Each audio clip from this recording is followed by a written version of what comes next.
అడవి Sesh dacoit movie నుండి శృతి హాసన్ వైదొలిగి ఆమె స్థానంలోకి మృణాల్ ఠాకూర్ వచ్చేరింది. అనుకున్న సమయంలో షెడ్యూల్స్ జరగకపోవడమే దీనికి కారణమనే మాటలు వినిపించాయి. ఇప్పుడు అడవి శేష్ మరో సినిమా G2లో కూడా బనితా సంధును హీరోయిన్ గా తొలుత అనుకున్నారు. కానీ ఇప్పుడు ఆమె స్థానంలోకి వామికా గబ్బీని తీసుకున్నారు. ఇటీవల అడవి శేష్ తో యూరోపియన్ షూటింగ్ షెడ్యూల్ ను వామిక ముగించింది కూడా. గతంలో తెలుగులో భలే మంచి రోజులో వామిక నటించింది. డిసెంబర్ 25న విడుదలైన హిందీ సినిమా బేబీ జాన్ లోనూ ఆమె కీలక పాత్రను పోషించింది. ఈ నెలలోనే గూఢచారి 2 గ్లిమ్స్ ను విడుదల చేస్తామని మేకర్స్ చెబుతున్నారు. గూఢచారి మూవీకి సీక్వెల్ అయిన ఈ చిత్రాన్ని వినయ్ కుమార్ సిరిగినేడి దర్శకత్వంలో టీజీ విశ్వప్రసాద్, అభిషేక్ అగర్వాల్ నిర్మిస్తున్నారు. ఈ హై ఆక్టేన్ స్పై థ్రిల్లర్లో ఇతర ప్రధాన పాత్రలను ఇమ్రాన్ హష్మీ, మురళీ శర్మ, సుప్రియా యార్లగడ్డ, మధు శాలిని పోషిస్తున్నారు.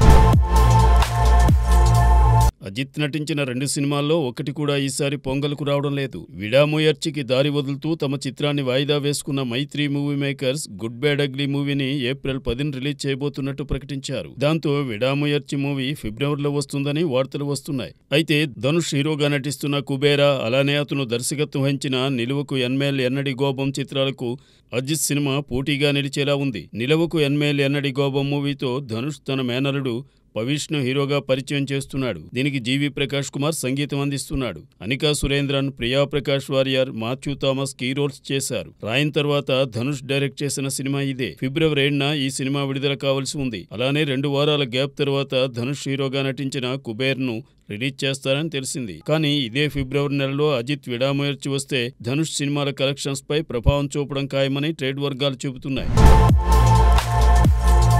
కొత్త వాళ్లకు తెలుగు సినిమా రంగంలో చోటు దక్కదని, వారిని ప్రోత్సహించాలని జరుగుతున్న ప్రచారంలో నిజం లేదని తమ డ్రింకర్ సాయి చిత్రం నిరూపించిందన్నారు హీరో ధర్మ. అతను హీరోగా, ఐశ్వర్య శర్మ హీరోయిన్ గా నటించిన డ్రింకర్ సాయి మూవీ డిసెంబర్ 27న విడుదలైంది. 2వ వారంలోనూ చక్కని కలెక్షన్స్ తో సినిమా ప్రదర్శితమవుతోందని, ఇంతవరకు 5.75 కోట్ల గ్రాస్ వసూలైందని నిర్మాతలు బసవరాజ్ శ్రీనివాస్, ఇస్మాయిల్ షేక్, లహరీధర్ తెలిపారు. తాను అనుకున్న పాయింట్ కు ప్రేక్షకులు కనెక్ట్ కావడం ఆనందాన్ని కలిగించిందని, ఈ సినిమాతో 20 మందిని పరిచయం చేశామని దర్శకుడు కిరణ్ తిరుమల శెట్టి చెప్పారు. మంగళవారం మీడియా కోసం ఈ చిత్రాన్ని ప్రసాద్ ప్రివ్యూ థియేటర్లో ప్రత్యేకంగా ప్రదర్శించారు. ఈ సందర్భంగా జరిగిన మీడియా సమావేశంలో చిత్ర బృందం మాట్లాడుతూ తమ చిత్రాన్ని ఆదరించిన ప్రేక్షకులకు కృతజ్ఞతలు తెలిపారు. Arvind Krishna, Bigg Boss fame Divi, మేఘనా శ్రీనివాస్, వినయ్ కీలక పాత్రలు పోషించిన సినిమా 1000 వర్డ్స్. ఈ సినిమాను రమణ విల్లట్ స్వీయ దర్శకత్వంలో నిర్మించారు. దీనికి డాక్టర్ సంకల్ప్ కథ, డైలాగ్, స్క్రీన్ ప్లే అందించగా శివకృష్ణ సంగీతం సమకూర్చారు. సోమవారం ఈ మూవీ ప్రీమియర్ షోకు రేణు దేశాయ్, ఎస్వి కృష్ణారెడ్డి, అచ్చిరెడ్డి, మధుర శ్రీధర్, జ్యోతి పూర్వాజ్, సుకు పూర్వాజ్ ముఖ్య అతిథులుగా విచ్చేశారు. అనంతరం రేణు దేశాయ్ మాట్లాడుతూ ఈ సినిమా పతాక సన్నివేశాలు చూశాక కన్నీళ్లు వచ్చాయని, దర్శక నిర్మాత రమణ చాలా చక్కగా దీనిని తెరకెక్కించారని అభినందించారు. ఓ మంచి చిత్రం చూసిన అనుభూతి కలిగిందని, ఈ సినిమాకు అవార్డులు గ్యారంటీ అని ఎస్వి కృష్ణారెడ్డి చెప్పారు. ఈ ప్రాజెక్టులో భాగం కావడం అదృష్టంగా భావిస్తున్నానని, తన 3 ఏళ్ల కొడుకు అద్విక్ కృష్ణ మొదటిసారిగా తన సినిమాను స్క్రీన్ మీద చూశాడని అరవింద్ కృష్ణ అన్నాడు. ఓ తల్లి బిడ్డను కనేప్పుడు పడే బాధను తెరపై చూపించాలనుకున్నానని, మేఘన అమ్మ పాత్రను అద్భుతంగా పోషించారని రమణ చెప్పారు.